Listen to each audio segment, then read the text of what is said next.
For a long time, my CNC router has been very slow, and today I made an improvement that made it twice as fast, and it just had to do with the way that I was wiring the stepper motors.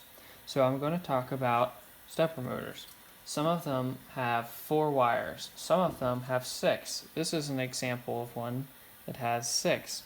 It has the 4 normal ones that you would expect. The black and green are a pair, that is, they are one coil, it's like the A coil, and the blue and red are another coil.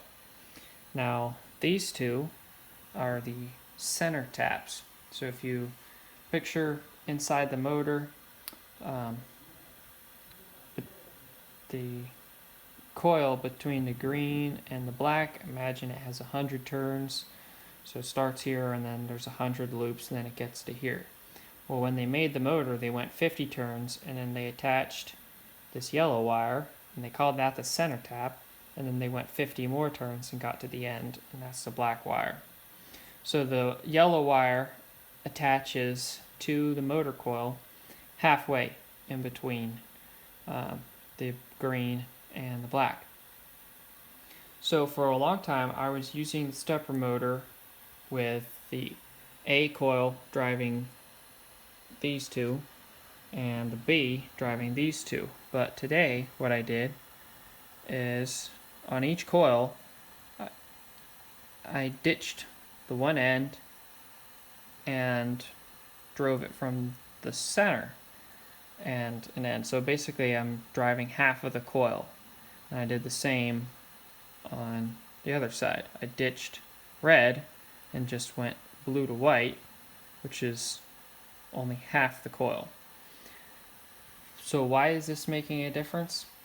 Well, if you were to measure the resistance between on the entire coil, it's about, on this motor it was like 8 ohms, and the resistance of half of the coil is like 4 ohms. So when you have half as much resistance at the same voltage, you'll have twice as much current. So that's why it's able to spin twice as fast. And I'm going to go ahead and do a little cut here. My router is not the most rigid in the world, and I'm trying to figure out what the limits of the machine are. The spindle's pretty noisy, but that's alright. I've got it around a little over 15,000. It's a 30,000 spindle, so M would be 15.